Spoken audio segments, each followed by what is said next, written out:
है ना। नमस्कार मित्रांनो, जय शिवराय मित्रांनो।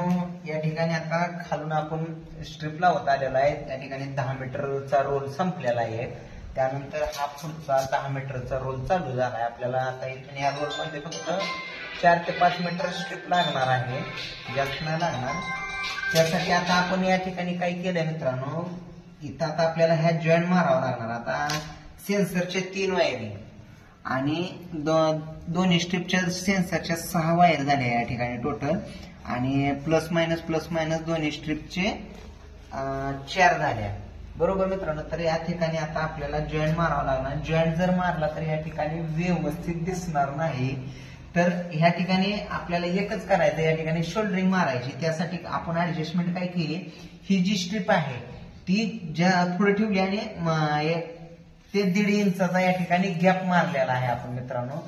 या ठिकाणी शोल्डरिंग करायचं मित्रांनो, कसं माहितीये का, की आता ह्या जी वायर आहेत जवळजवळ धरून कट मारायच्या, बरोबर मापामापी या ठिकाणी 1 इंचाचा पेस ठेवलेला आहे।